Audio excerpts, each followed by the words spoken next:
Hello friend, स्वागत है आप सभी का अपने यूट्यूब चैनल आद्या स्टडी एकेडमी में। आज की हमारी क्लास सीटेट पेपर 2 की साइंस के प्रैक्टिस सेट की 5वीं क्लास है। इसके पहले की 4 क्लासेस की प्लेलिस्ट बनाई गई है, जहां पे सारी क्लासेस सीक्वेंस वाइज डली हैं। तो आपको इन क्लासेस को जाके जरूर देखना है, क्योंकि यहाँ पे हमने सीटेट एग्जाम में ही पूछे गए साइंस के बहुत सारे महत्वपूर्ण प्रश्नों की प्रैक्टिस की है। और प्रैक्टिस भी ऐसे नहीं की है कि सिर्फ प्रश्न पढ़े हैं और जाके करेक्ट आंसर तक पहुंच गए। प्रैक्टिस भी हमने ऐसे की है, बाकायदा डिटेल में एक्सप्लेन करके हर एक क्वेश्चन को पढ़ा है, ताकि आप अगर एक क्वेश्चन पढ़ते हैं ना, तो एक क्वेश्चन से आपके 2 से 3 क्वेश्चन की तैयारी हो जाए। तो आप ये क्लासेस जाके ज़रूर देखिएगा, आपको एग्जाम में इनसे बहुत ज़्यादा हेल्प देखने को मिलेगी।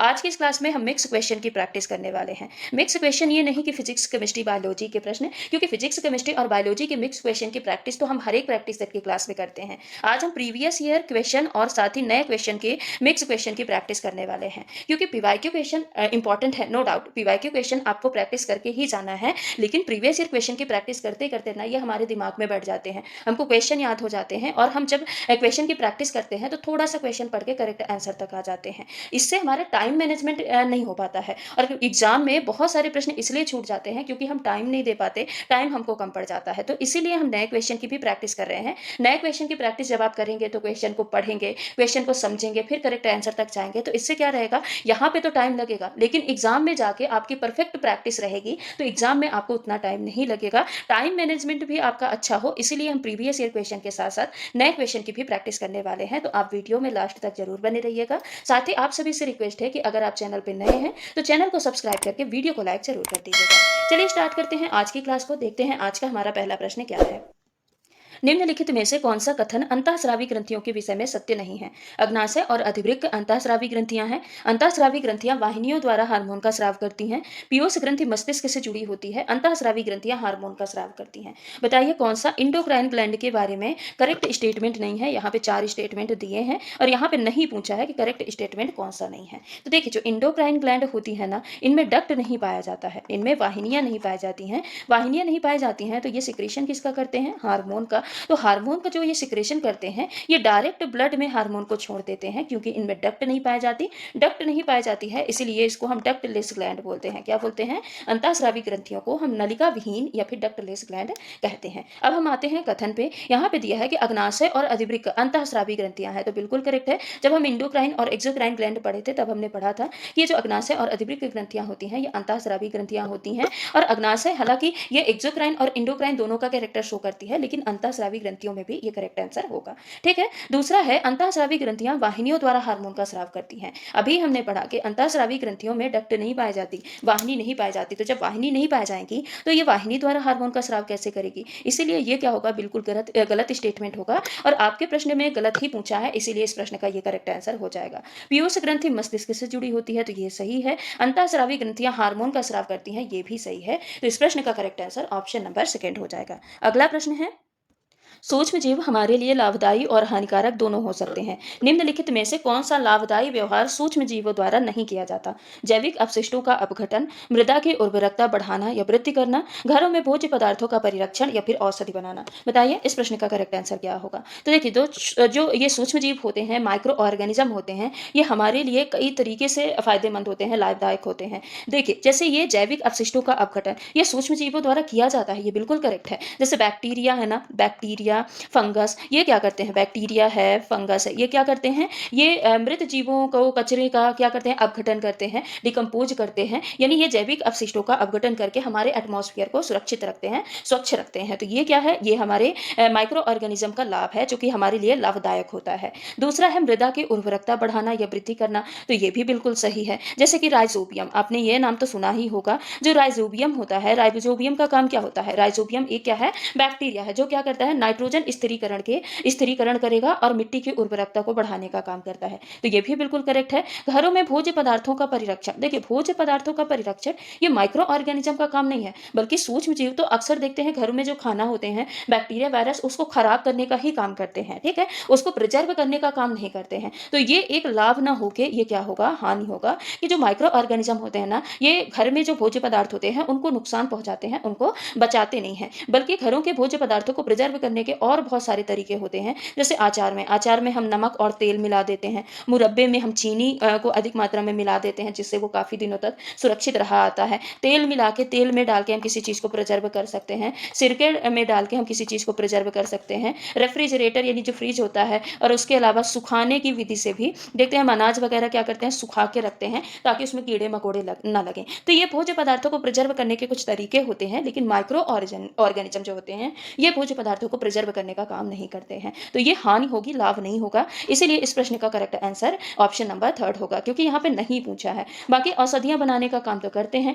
जैसे कि पेनिसिलिन है, ये क्या है, ये एंटीबायोटिक सूक्ष्म जीवों से ही बनाई जाती है। जो पेनिसिलिन एंटीबायोटिक है, ये माइक्रो ऑर्गेनिज्म से ही बनाई जाती है। तो औषधियां बनाने में भी सूक्ष्म जीवों का उपयोग किया जाता है। तो जैविक अपशिष्टों का अपघटन, ये फायदा है। मृदा की उर्वरकता बढ़ाना, ये भी फायदा है। औषधियां बनाना, ये भी फायदा है। लेकिन घरों में भोज्य पदार्थों का परिरक्षण, ये माइक्रो ऑर्गेनिज्म का काम नहीं है। यहाँ पे नहीं पूछा है, इसलिए इस प्रश्न का correct answer option number third होगा। अगला प्रश्न है, निम्नलिखित में से किसके मृदा की उर्वरकता को बढ़ाने की संभावना सबसे कम होती है? उर्वरकों को जैविक खाद द्वारा बदलना, दो फसलों के बीच खेत को बिना बोए छोड़ देना, प्रत्येक ऋतु में एकांतरत विभिन्न फसलें उगाना, फसलों को बोते समय उनमें न्यूनतम दूरी बनाए रखना। यहाँ पे क्या पूछा है कि सबसे कम मृदा की उर्वरकता को बढ़ाने में सबसे कम संभावना किसकी है? ठीक है, तो पहले स्टेटमेंट पे जाइए। पहला जो ऑप्शन दिया है, उर्वरकों को जैविक खाद द्वारा बदलना, तो ये क्या है, ये उर्वरकता को बढ़ाता है कि नहीं बढ़ाता? तो जैसे जैविक खाद में क्या होता है, गोबर होता है। उसके अलावा क्या होता है, जैसे कंपोस्ट, वर्मी कंपोस्ट, ये क्या करते हैं, मिट्टी जो होती है ना, मिट्टी के ह्यूमस को बढ़ाने का काम करते हैं।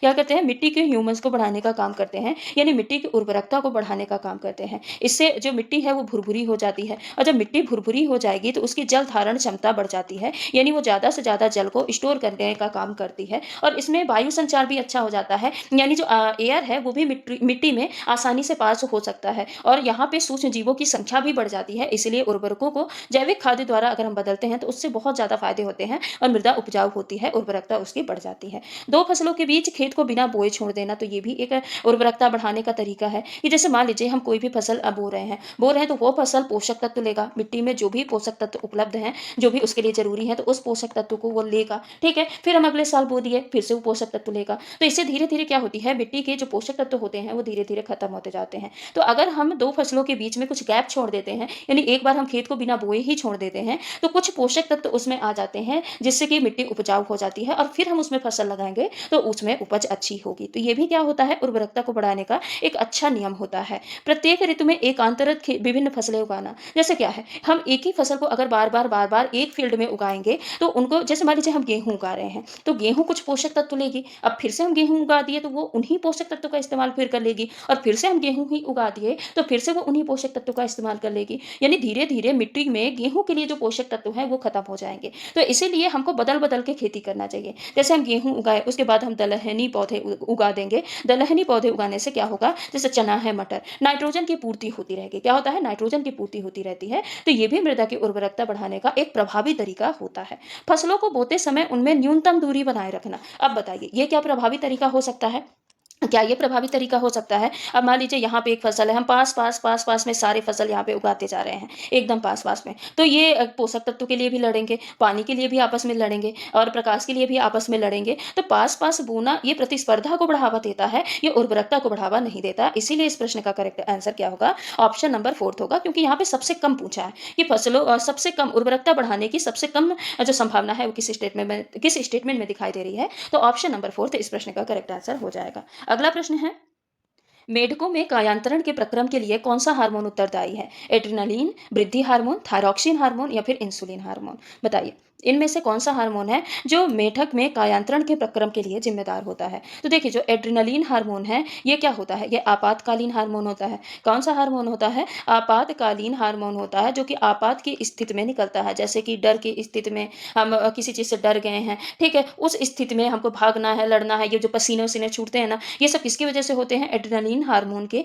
वजह से होते हैं। तो इसको हम आपातकालीन हार्मोन बोलते हैं। और वृद्धि हार्मोन जो होता है ये वृद्धि करने में मदद करता है। किसमें करता है? वृद्धि करने में, ग्रोथ करने में मदद करता है, कायांतरण में नहीं करता है। इंसुलिन हार्मोन ये ब्लड शुगर को बैलेंस करने का काम करता है। ये क्या करता है? ब्लड शुगर को बैलेंस करने का काम करता है। लेकिन जो थायरॉक्सिन हार्मोन है, ये क्या करता है? कायांतरण में जो मेटामॉर्फोसिस की प्रक्रिया होती है मेढकों में, उसको करने में क्या करता है? मदद करता है। ये जो कायांतरण प्रक्रिया होती है, मेटामॉर्फोसिस प्रोसेस होती है, ये होती क्या है? इसमें क्या होता है? जो टैडपोल होता है ना, टैडपोल धीरे-धीरे किसमें बदल जाता है? एडल्ट फ्रॉग में बदल जाता है। इसी कायांतरण को हम क्या बोलते हैं? इसी कायांतरण को हम मेटामॉर्फोसिस बोलते हैं। क्या बोलते हैं? मेटामॉर्फोसिस बोलते हैं। इसमें क्या होता है? सबसे पहले पूंछ गायब होती है। ये जो परिवर्तन होता है, कायांतरण होता है, इसमें सबसे पहले पूंछ गायब होगी। फिर उसके बाद क्या होगा? पैर विकसित होगा। उसके बाद क्या होता है? मेढक का पैर विकसित होने लगता है। पैर विकसित होने के बाद जो गिल्स होते हैं, गिल्स समाप्त होके, क्योंकि जब टैडपोल होते हैं उस टाइम पे ये पानी में रह रहे होते हैं, तो गिल्स समाप्त होती है। गिल्स की जगह पे क्या विकसित हो जाता है? लंग्स विकसित हो जाता है। क्या हो जाता है? लंग्स विकसित हो जाता है या बन जाता है, और शरीर के आकार और बनावट भी बदल जाती है। इसी प्रोसेस को हम क्या बोलते हैं? मेटामॉर्फोसिस बोलते हैं। और इसके लिए जो हार्मोन जिम्मेदार होता है वो कौन सा होता है? थायरॉक्सिन, जो कि थायराइड ग्रंथि के द्वारा निकलता है। तो इस प्रश्न का करेक्ट आंसर ऑप्शन नंबर 3 होगा। अगला प्रश्न है, निम्नलिखित कथनों को पढ़िए। अभिकथन है, वननाशन या वन कटाई बाढ़ का कारण हो सकता है। कारण दिया है, वन कटाई से जल की अंतः स्पंदन दर क्या होती है? दर घट जाती है। सही विकल्प का चयन करना है। पहला है ए और आर दोनों सही है। आर ए की सही व्याख्या करता है। ए और आर दोनों सही है, परंतु आर ए की सही व्याख्या नहीं करता। ए सही है, आर गलत है, और ए गलत है, आर सही है। बताइए इस प्रश्न का करेक्ट आंसर क्या होगा? तो यहाँ पे स्टेटमेंट क्या दिया है? अभिकथन दिया है कि वन की कटाई बाढ़ का कारण हो सकता है। तो बिल्कुल, जो पेड़ पौधे होते हैं, पेड़ पौधे क्या करते हैं? पेड़ मिट्टी को वो करने का काम करते हैं, इकट्ठा करने का काम करते हैं, बांधने का काम करते हैं। तो पेड़ क्या करते हैं? मिट्टी को मजबूती से पकड़ के उसको बांधने का काम करते हैं, जिससे ये वर्षा के कुछ जल को भी रोकते हैं, वर्षा के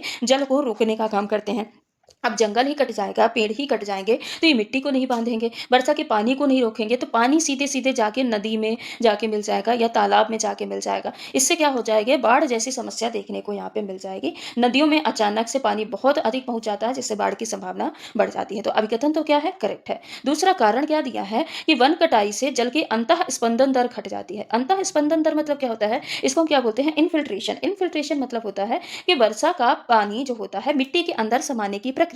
अब वर्षा का पानी अगर सॉइल के अंदर नहीं समाया रहेगा, सॉइल के अंदर प्रिजर्व नहीं रहेगा, इकट्ठा नहीं होगा, जमा नहीं होगा, और ये किसकी वजह से होता है? वनों की कटाई की वजह से। पेड़ कट गए तो मिट्टी भुरभुरी नहीं रहेगी, मतलब मिट्टी क्या रहेगी? छिद्रयुक्त। पेड़ क्या करते हैं? मिट्टी को छिद्रयुक्त बनाते हैं, भुरभुरा बनाते हैं, और मिट्टी को इकट्ठा करने का काम करते हैं। लेकिन अगर पेड़ ही नहीं रहेंगे तो मिट्टी भुरभुरी नहीं रहेगी, छिद्रयुक्त नहीं रहेगी, जिससे वन कटने पर मिट्टी कैसी हो जाती है? सख्त हो जाती है, कठोर हो जाती है। अब कठोर मिट्टी जो होती है, ये पानी को सोखेगी तो है नहीं, तो पूरा पानी जाके कहाँ पे मिल जाएगा? पूरा पानी जाके जो वाटर बॉडीज होती हैं, नदी तालाब, इनमें जाके मिल जाएगा, जिसके कारण से बाढ़ जैसी समस्या देखने को मिल जाएगी। यानी पानी की मात्रा मिट्टी के अंदर कम हो जाती है और अधिक मात्रा सतह पर ही बहता रहता है। इसकी वजह से क्या होता है? बाढ़ जैसी समस्या देखने को मिलती है। तो यहाँ पे ए भी सही है और आर भी सही है, और आर जो है वो ए की करेक्ट व्याख्या भी करता है, इसलिए इस प्रश्न का correct answer option number first हो जाएगा। अगला प्रश्न है, निम्नलिखित में से कौन सा कथन मोमबत्ती की ज्वाला के क्षेत्र के विषय में सत्य है? ज्वाला का ज्योतिहीन भाग पूर्ण दहन का क्षेत्र है। ज्वाला के मध्य क्षेत्र का तापमान और ज्योतिहीन भाग का तापमान एक समान है। ज्वाला का पीला भाग आंशिक दहन का क्षेत्र है। अंतरम क्षेत्र जलने की समर्थन नहीं करता। अंतरम क्षेत्र जलने की समर्थन नहीं करता है, और उसमें बिना जले मोम का वाष्प होता है। बताइए इस प्रश्न का करेक्ट आंसर क्या होगा? तो देखिए, जो मोमबत्ती का ज्वाला क्षेत्र होता है, यानी जो जलने वाला क्षेत्र होता है, वो बेसिकली 3 भागों में बटा होता है। एक होता है सबसे अंदर का क्षेत्र, जिसको हम क्या बोलते हैं? अंतरम क्षेत्र बोलते हैं। ये जो अंदर वाला क्षेत्र होता है, ये कैसा होता है? काला कलर का क्षेत्र होता है। तो ये जो काला कलर का क्षेत्र होता है, ये सबसे ठंडा क्षेत्र होता है। यहाँ पे जलन बिल्कुल भी नहीं रहती है। यहाँ पे जो बिना जला मोम होता है, उसका वाष्प होता है। यहाँ ऑक्सीजन भी बहुत कम होती है। काले क्षेत्र में ऑक्सीजन बहुत कम होती है, इसलिए यहाँ पे दहन नहीं होता। तो ये जो ऑप्शन नंबर 4 बोल रहा है ना, अंतरम क्षेत्र जलने का समर्थन नहीं करता, यानी ये एक सबसे ठंडा क्षेत्र होता है और उसमें बिना जले मोम की वाष्प होती है। तो बिल्कुल ये क्या हो जाएगा? ये यहाँ पे करेक्ट होगा। देखिए प्रश्न में क्या पूछा है? सत्य नहीं पूछा है। यहाँ पे क्या पूछा है? नहीं पूछा है। दूसरा जो क्षेत्र होता है ज्वाला का, वो होता है पीला क्षेत्र। कौन सा होता है? पीला चमकीला क्षेत्र, जो कि कहाँ का क्षेत्र होता है? मध्य का क्षेत्र होता है।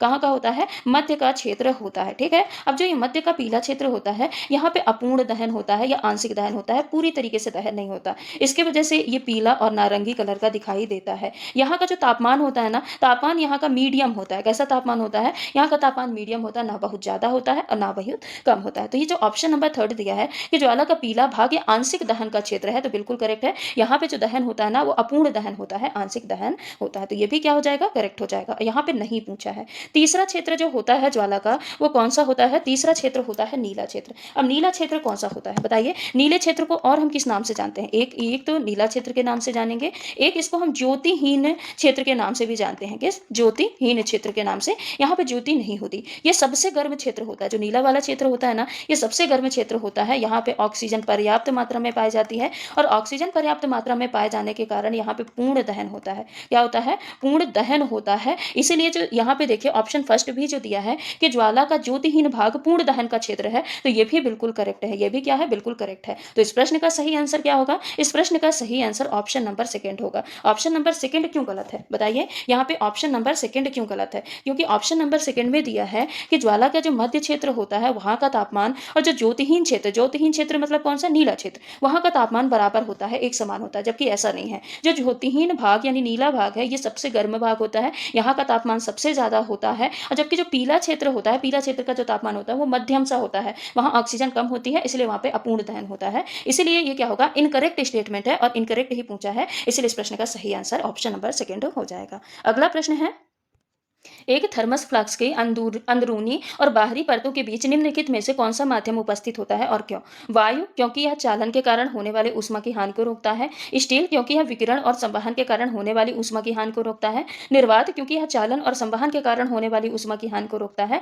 वायु, क्योंकि यह विकिरण और चालन के कारण होने वाली ऊष्मा के हानि को रोकता है। बताइए इस प्रश्न का करेक्ट आंसर क्या होगा। तो यहाँ पे देखिए ये बोला है, आप वो जो वाटर बॉटल देखे होंगे ना जिसमें पानी गर्म डाल दो तो गर्म ही बना रहता है, ठंडा डाल दो तो ठंडा ही बना रहता है, उसी के बारे में यहाँ पे प्रश्न पूछा है। ये पूछा है कि वहां जो बॉटल की अंदर की परत होती है और बाहर की परत होती है उनके बीच में ऐसा क्या मौजूद होता है कि पानी गर्म का गर्म और ठंडा का ठंडा बना रहता है। तो देखिए चालन और संवहन, यहाँ पे दो टर्म आए हैं। चालन क्या होता है, चालन एक ऊष्मा स्थानांतरण की एक ऐसी विधि होती है जहाँ पे किसी न किसी माध्यम की जरूरत होती है। मेनली ये सबसे ज्यादा ठोस में होता है, फिर द्रव हो या गैस, यहाँ पे किसी न किसी माध्यम की जरूरत होती है। इसको हम क्या बोलते हैं, चालन बोलते हैं। तो चालन होने के लिए ठोस, द्रव या गैस माध्यम होना चाहिए जिससे ये ऊष्मा को एक जगह से दूसरी जगह स्थानांतरित कर देगा। दूसरा है संवहन, संवहन के लिए भी क्या होना चाहिए, माध्यम होना चाहिए। संवहन के लिए या तो द्रव का माध्यम होना चाहिए या तो गैस का माध्यम होना चाहिए, तभी ये ऊष्मा को एक जगह से दूसरी जगह स्थानांतरित करेगा। अब देखिए जो थर्मस होता है, जो ठंडा गर्म वाला बॉटल होता है, उसमें ऊष्मा ही तो नहीं स्थानांतरित होती। ऊष्मा अगर अंदर से बाहर चली जाए या बाहर से अंदर आ जाए तो वो जो पानी है वो ठंडा या फिर गर्म हो सकता है, अपने मतलब जो जैसा वो भरा गया है उसके ऑपोजिट यानी बाहर के वातावरण के अनुसार बदल सकता है, लेकिन नहीं बदलता। क्यों, क्योंकि उनके जो बीच का क्षेत्र होता है यानी जो अंदरूनी परत होती है और जो बाहरी परत होती है वहां पे निर्वात होता है। क्या होता है, निर्वात होता है। निर्वात क्योंकि यह चालन और संवहन के कारण होने वाली ऊष्मा की हानि को रोकता है। अब जो निर्वात का क्षेत्र है, निर्वात के क्षेत्र में कोई पदार्थ ही नहीं होता, न ठोस होता, न द्रव होता, न गैस होता, तो ये क्या करेगा, ये ऊष्मा का स्थानांतरण ही नहीं करेगा। और निर्वात क्या होता है, एक इंसुलेटर होता है। क्या होता है, इंसुलेटर होता है जो कि ऊष्मा की हानि को रोकने का काम करता है। इसीलिए थर्मस के अंदर अगर हम गर्म पानी रखते हैं तो पानी गर्म रहेगा और ठंडा पानी रखते हैं तो वो ठंडा ही बना रहता है। तो इस प्रश्न का correct answer option number third होगा। अगला प्रश्न है, बूझो तांबे या फिर कॉपर को परिशुद्ध करने के लिए एक परिपथ बनाना चाहता है। निम्नलिखित में से किस इलेक्ट्रोड और विलयन को चुनना चाहिए। एनोड अशुद्ध तांबा और कॉपर के लिए, कैथोड शुद्ध तांबा, विलयन जल का होना चाहिए। एनोड कार्बन का होना चाहिए, कैथोड शुद्ध तांबा का होना चाहिए, विलयन कॉपर सल्फेट का होना चाहिए। एनोड अशुद्ध कॉपर, कैथोड शुद्ध कॉपर और विलयन कॉपर सल्फेट। एनोड शुद्ध कॉपर और कैथोड अशुद्ध कॉपर और विलयन कॉपर सल्फेट। बताइए इस प्रश्न का करेक्ट आंसर क्या होगा। तो यहाँ पे देखिए कुल मिला के ये पूछा है कि अशुद्ध तांबे को हमको शुद्ध करना है। इसके लिए हमको एक क्या बनाना है, परिपथ बनाना है। उसमें एनोड, कैथोड और विलयन कौन सा होना चाहिए। तो सबसे पहले आता है, इसमें तीन चीजें तो हैं, एक है एनोड, तो सबसे पहले आता है एनोड। एनोड क्या होता है, पॉजिटिव चार्ज वाला होता है। इसमें हमको कौन सा कॉपर लेना चाहिए, अशुद्ध कॉपर। अशुद्ध कॉपर अगर रहता है तो अशुद्ध तांबे की जो मोटी परत होती है इससे क्या बनाया जाता है, एनोड बनाया जाता है। जैसे ही इसमें विद्युत धारा प्रवाहित की जाएगी, यहाँ पे क्या दिया जाएगा, विद्युत धारा प्रवाहित की जाएगी, तो एनोड का जो तांबा होता है ना ये घुल कर क्या बना लेता है, Cu2+ आयन बना देता है। क्या बना लेता है? Cu2+ आयन बना देता है और इलेक्ट्रॉन को रिलीज करता है। अब दूसरा आ जाते हैं हम कैथोड पे। दूसरा किस पे आ जाते हैं? कैथोड। तो कैथोड काहे का होना चाहिए? कैथोड ये माइनस चार्ज वाला होता है। ये शुद्ध तांबा, यहाँ पे क्या होना चाहिए? शुद्ध तांबा होना चाहिए। शुद्ध तांबे की जो पतली प्लेट होती है उससे क्या बनाया जाता है? कैथोड बनाया जाता है। ये विलयन में जो Cu2+ आयन मौजूद होते हैं ना, ये क्या करेगा? उनके साथ इलेक्ट्रॉन को लेगा और इलेक्ट्रॉन को लेके इससे शुद्ध कॉपर को बनाने का काम करेगा। और जो इलेक्ट्रोलाइट होना चाहिए यानी जो विलयन होना चाहिए वो किसका होना चाहिए? कॉपर सल्फेट का होना चाहिए। किसका होना चाहिए? कॉपर सल्फेट, क्योंकि CuSO4 में, कॉपर सल्फेट में जो कॉपर आयन की मात्रा होती है ना, ये पहले से ही पर्याप्त मात्रा में मौजूद होती है। वाटर जो होता है, वाटर में पर्याप्त मात्रा में कॉपर आयन नहीं मौजूद होता, इसीलिए इसको शुद्धिकरण के लिए उपयोग नहीं किया जाता। तो अभी हमने पढ़ा एनोड के लिए क्या होना चाहिए? अशुद्ध कॉपर। तो एनोड के लिए अशुद्ध कॉपर, कैथोड के लिए शुद्ध कॉपर और विलयन के लिए क्या होना चाहिए? कॉपर सल्फेट होना चाहिए। और ये ऑप्शन नंबर 3 में दिया है, तो इस प्रश्न का करेक्ट आंसर ऑप्शन नंबर 3 हो जाएगा। अगला प्रश्न है, रिक्त स्थानों की पूर्ति कीजिए। वह प्रक्रम जिसके द्वारा मृत वनस्पति जीवाश्म ईंधन ए में दाब बी और तापमान पर परिवर्तन हो जाती है तो डी कहलाता है। वह प्रक्रम जिसके द्वारा मृत वनस्पति जीवाश्म ईंधन ए में दाब बी और तापमान में परिवर्तन हो जाता है तो वह क्या कहलाता है? डी कहलाता है। यहाँ पे ए बी सी डी आपको बताना है, यहाँ पे सी नहीं दिया है। ठीक है, सी क्या होना चाहिए? यहाँ पे सी होना चाहिए कि दाब बी और सी तापमान में परिवर्तन होता है तो वो डी कहलाता है। तो यहाँ पे ए बी सी डी आपको बताना है। तो ए की जगह पे कोयला,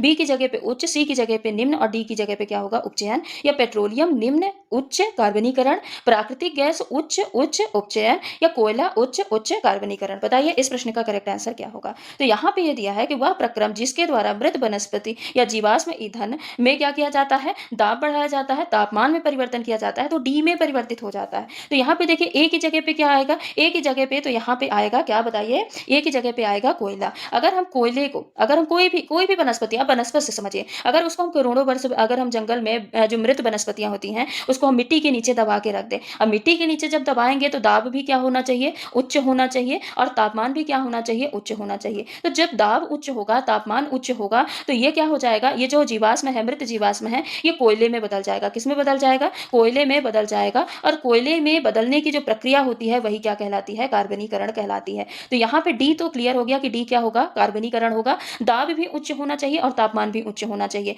तो बी उच्च लेकिन सी निम्न, बी निम्न सी ना बी उच्च सी उच्च। ठीक है, ये तो ठीक है कि दाब भी उच्च है, तापमान भी उच्च है, लेकिन यहाँ पे जो प्रक्रिया है वो उपचयन दी है। उपचयन नहीं होनी चाहिए, क्या होनी चाहिए? कार्बनीकरण होना चाहिए। तो इस प्रश्न का करेक्ट आंसर ऑप्शन नंबर 4 होगा कि कोयले को, अगर हम कोयला, जो कोयला बनाने की प्रक्रिया होती है तो इसमें वनस्पति को अगर हम उच्च दाब और उच्च तापमान पे रखते हैं तो ये कोयला बनता है और इस प्रोसेस को हम क्या बोलते हैं? कार्बनीकरण की प्रोसेस बोलते हैं। तो इस प्रश्न का करेक्ट आंसर ऑप्शन नंबर 4 होगा। अगला प्रश्न है, एक पदार्थ पदार्थ X का एक ऑक्साइड जल से अपक्रिया कर एक अन्य पदार्थ Y उत्पन्न करता है। Y ऑक्सीजन से अपक्रिया कर Z बनाता है। यह परीक्षण किया गया कि Y नीले लिटमस को लाल कर देता है। X, Y और Z के विषय में निम्नलिखित में से क्या निष्कर्ष निकाला जा सकता है? X धातु है, Y अम्लीय प्रकृति में है और Z क्षारीय है।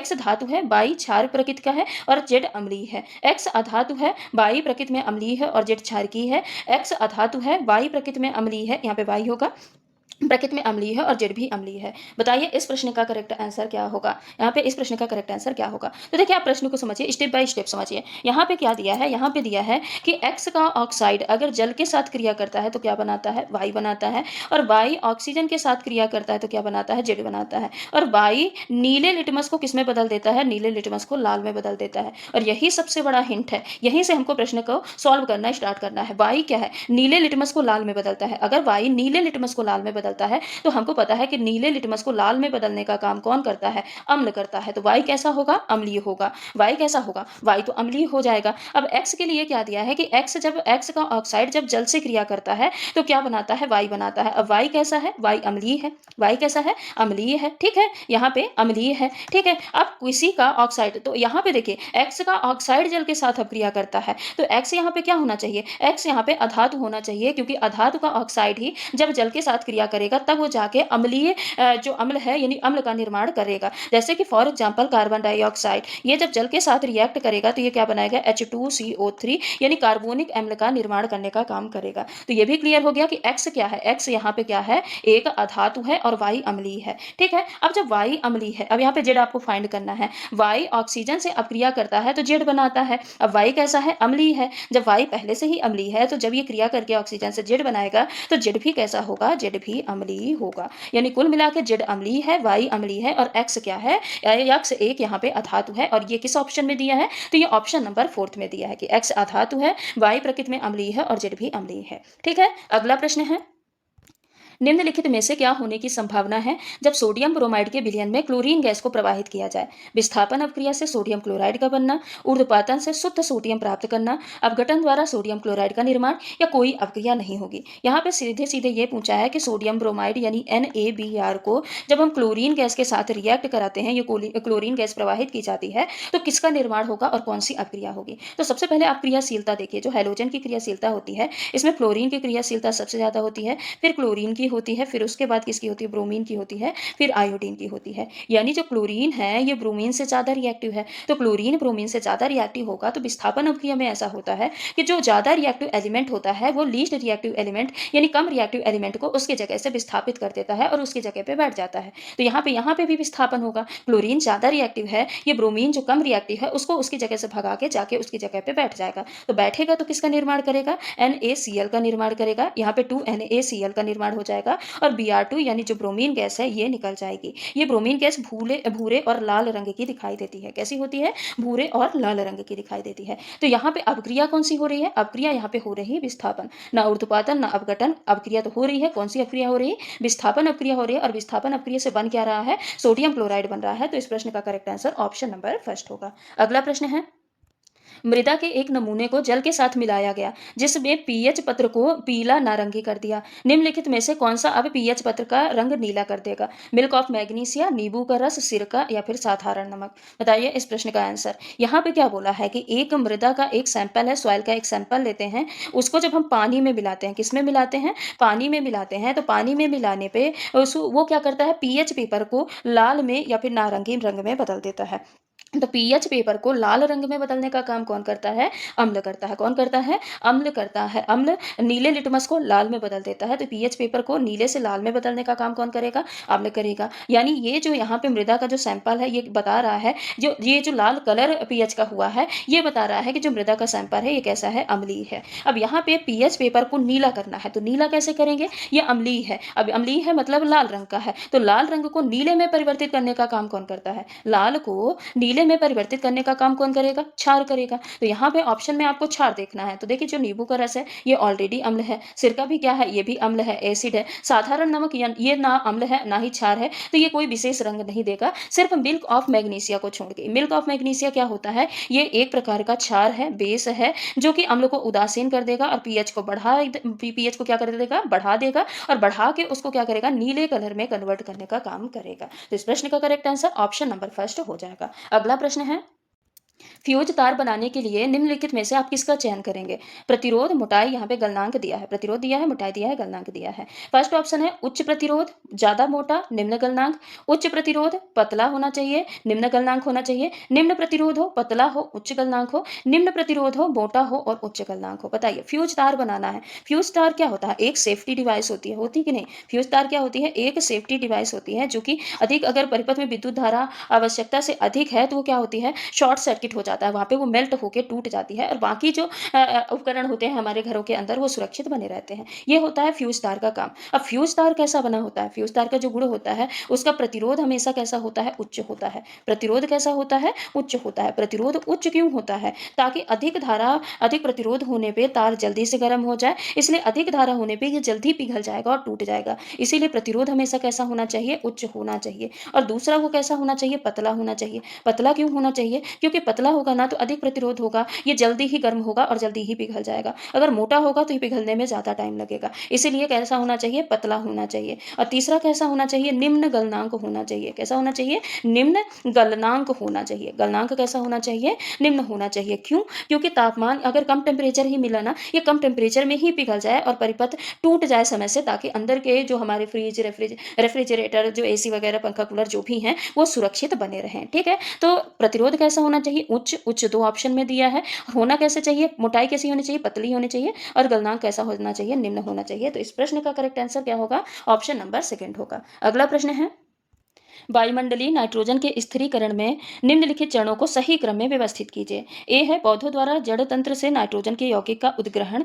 बी है पादप प्रोटीन और अन्य यौगिकों का संश्लेषण। सी है मृत पौधे जीवों से प्राप्त नाइट्रोजनी अपशिष्ट का नाइट्रोजनी यौगिकों में रूपांतरण। डी है कई जीवाणु, बैक्टीरिया और नील हरित शैवाल द्वारा वायुमंडल से नाइट्रोजन का स्थिरीकरण। यहाँ पे सही विकल्प का चयन करना है। डी सी ए बी होगा, ए डी सी बी होगा, डी ए बी सी होगा या डी बी ए सी होगा। ये बताइए, ये कूट दिए हैं, इसमें से कौन सा करेक्ट आंसर यहाँ पे होगा? तो देखिए, यहाँ पे सिर्फ और सिर्फ वायुमंडलीय नाइट्रोजन की स्थिरीकरण की बात की है। तो वायुमंडलीय नाइट्रोजन के स्थिरीकरण की प्रोसेस क्या होती है? सबसे पहले नाइट्रोजन स्थिरीकरण, जो वायुमंडलीय नाइट्रोजन है ना, इसको कुछ बैक्टीरिया होते हैं, नील हरित शैवाल होते हैं, जिनके द्वारा पौधों द्वारा उपयोग योग्य जो 78% हमारा नाइट्रोजन होता है एटमॉस्फेयर में, पौधे इसको डायरेक्टली यूज नहीं कर सकते। तो ये जो बैक्टीरिया वगैरह होते हैं, राइजोबियम, नील हरित शैवाल जो होते हैं, ये क्या करते हैं? पौधे के लिए उपयोगी तत्व में क्या करते हैं? वायुमंडलीय नाइट्रोजन को बदलने का काम करते हैं। अब एक बार इसको हम क्या बोलते हैं? इस प्रोसेस को हम नाइट्रोजन फिक्सेशन बोलते हैं। क्या बोलते हैं? नाइट्रोजन फिक्सेशन बोलते हैं। अब एक बार नाइट्रोजन फिक्सेशन हो गया, हो जाने पे जो मृत पौधे होते हैं, जानवर होते हैं,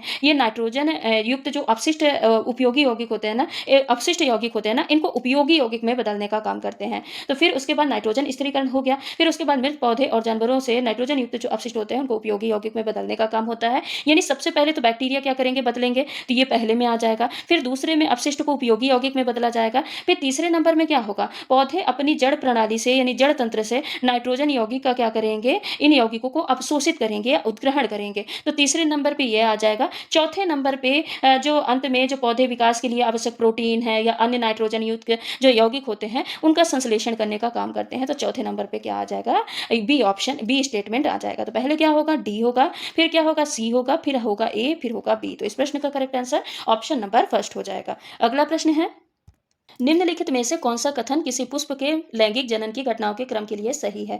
परागण के पश्चात और भ्रूण के विकसित होने के पूर्व नवोद्भिद बनते हैं।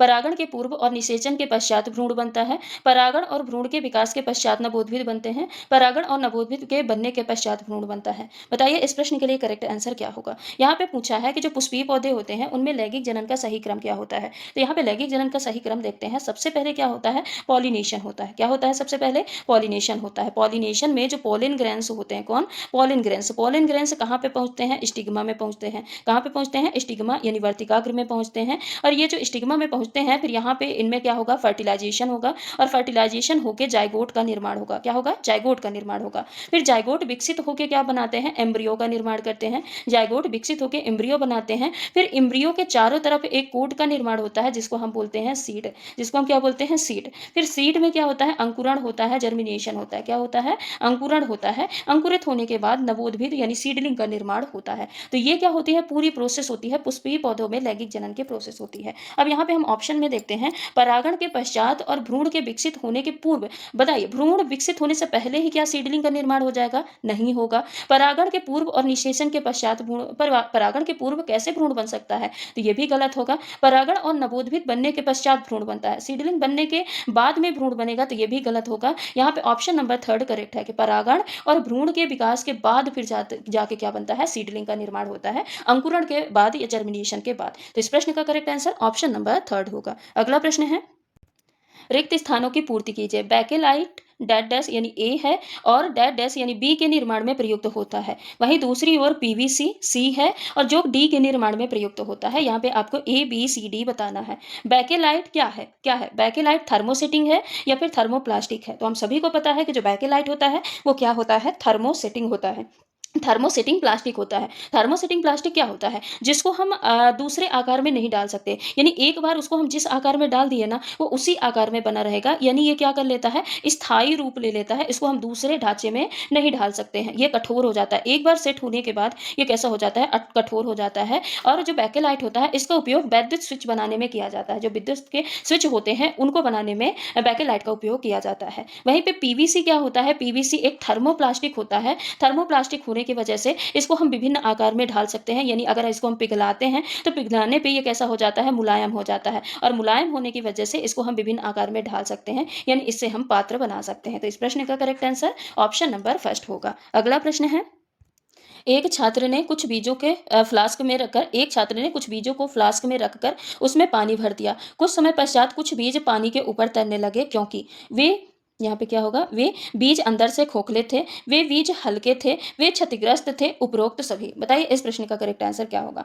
तो देखिए, अगर बीज अंदर से खोखले होंगे तब भी वो पानी के ऊपर तैरने लग जाएंगे। हल्के बीज भी पानी के ऊपर तैरने लगते हैं। अगर वो बीज अंदर से क्षतिग्रस्त हैं, यानी उनको घुन वगैरह ने काट लिया है, तब भी वो क्या होंगे? तैरने लग जाएंगे, क्योंकि वो हल्के हो जाते हैं। तो यहाँ पे करेक्ट आंसर क्या होगा? उपरोक्त सभी होगा। यहाँ पे करेक्ट आंसर क्या होगा? उपरोक्त सभी होगा। अगला प्रश्न है, पानी से भरे हुए एक टीन के डिब्बे की दीवार पर दो छेद कर देने पर नीचे वाले छेद से पानी अपेक्षाकृत ऊपर वाले छेद से दूर गिरता है, क्योंकि नीचे वाले छेद के पास पानी की मात्रा अधिक होती है, ऊपर वाले छेद के पास पानी की मात्रा अधिक होती है, ऊपर वाले छेद के पास दाब अधिक होता है, या नीचे वाले छेद के पास दाब अधिक होता है। यहाँ पे बताइए प्रश्न का करेक्ट आंसर क्या होगा? तो इसके लिए आपको सिर्फ एक ही कॉन्सेप्ट याद रखना है कि जितनी गहराई होगी, उतना ही अधिक क्या होगा? दाब होगा, और उतना ही पानी जाके दूर गिरेगा, उतना ही पानी दूर करेगा। तो अब यहाँ पे देखिए, एक मान लीजिए ये ट्रंक है, एक छेद यहाँ पे किया गया है, दूसरा छेद यहाँ पे। तो गहराई में नीचे वाला छेद है, नीचे वाला छेद है, तो यहाँ पे दाब भी क्या होगा? ज़्यादा होगा। दाब ज़्यादा होगा तो ये पानी जाके दूर गिरेगा। तो इसीलिए इस प्रश्न का करेक्ट आंसर क्या होगा? ऑप्शन नंबर फोर्थ, क्योंकि नीचे वाले छेद के पास अधिक दाब होता है, इसलिए पानी अपेक्षाकृत ऊपर वाले छेद से दूर जाके गिरता है। तो इस प्रश्न का correct answer option number fourth होगा। ठीक है, तो ये रहे आज के कुछ हमारे महत्वपूर्ण प्रश्न। हर एक प्रश्न आपके एग्जाम ओरिएंटेड है, एग्जाम में आपके पूछे जाने वाले प्रश्न हैं, तो आप इनको जरूर देखिएगा। जितने भी एक्स्ट्रा मैं चीजें आपको बताते चलती हूँ, आप उसको नोट डाउन भी करते चलिएगा। हर एक क्लास के कॉन्सेप्ट को अगर आप एक नोट्स में लिखते जाएंगे और एग्जाम टाइम पे आप रिवाइज कर लेंगे, तो एग्जाम में उससे आपके बहुत ज्यादा हेल्प देखने को मिलेगी। तो चलिए आज की क्लास को यहीं पे समाप्त करते हैं, मिलते हैं अगली क्लास में। तब तक के लिए अगर आप चैनल पर नए हैं तो चैनल को सब्सक्राइब करके वीडियो को लाइक कर दीजिएगा, साथ ही बेल आइकन को भी हिट कर दीजिएगा, ताकि कोई भी अपडेट हो, कोई भी वीडियो अपलोड की जाए तो उसका नोटिफिकेशन आप तक सबसे पहले पहुंच पाए। धन्यवाद।